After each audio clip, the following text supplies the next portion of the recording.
ယောဂါပြောအပြည့်စပြီးဖြစ်တဲ့နေရာနေကျွန်တော်ပြောမရစေရှင်အေးလေစဖြစ်တဲ့နေရာပြောလေကျွန်တော်စိတ်ရှည်ရှည်လေးတော့နားထောင်ပေးပါဟုတ်ပြီနားထောင်မယ်ဗျာကျွန်တော်အလုပ်ဆင်းတာဘဲဥကျော်ထဲမှာဓမင်းညိုင်လေးထည့်ပြီးတော့ဘဲဥကျော်လေးဓမင်းညိုင်ထည့်ဓမင်းညိုင်လေးကိုဘဲဥကျော်လေးထည့်ဓမင်းညိုင်နဲ့ဘဲဥကျော်လေးထည့်ပြီးကျွန်တော်အလုပ်ဆင်းတော့အလုပ်ဆင်းနေမွေးကားဆိုင်မှာတောင်းစိန်နဲ့တွေ့တော့မင်းညိုကနေပြီးတော့သူတို့အမွေကိစ္စစကားများနေကြတယ်တဲ့မိုင်းအမေကဝင်လျှော့အောင်လားဆိုပြီးတော့ဖိုးထောင်ကသူ့ရိုက်တော့အောင်မြင်နေပြီးတော့အတင်းဒုတ်ဆွဲတော့ဒုတ်ဆွဲမဟုတ်ကျွန်တော်ယောဂဖြစ်တာကိုအစပြောလေဟုတ်ကဲ့ပြောမြင့်တင်ကနေပြီးတော့ရွှေမောင်အောင်သိန်းကိုကယ်အောင်လို့ပြောပါအောင်တဲ့သူ့လေကိစ္စကိုအဲ့ဒါထွန်းညွန့်ကလည်း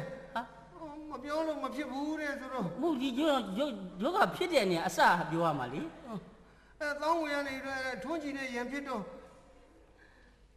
မိရင်ကလည်းသူ့ယောက်ျားနဲ့လူပြဿနာတက်ရလားဆိုတော့မခံနိုင်ဘူးပေါ့လေ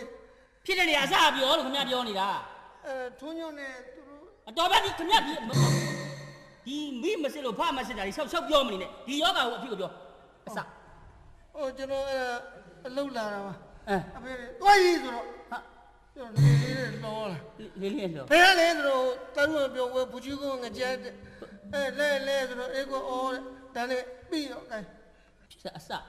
တာအစပြောလို့ဟုတ်ကဲ့အစတွားရည်ရဲ့လေးလောလေးလောပြီးတော့ဘယ်လဲဆိုတော့တရုံပြောဝဲဘူးချီကိုငကြဲလဲဆိုတော့အေကိုအော်ဒါနဲ့ပြီးတော့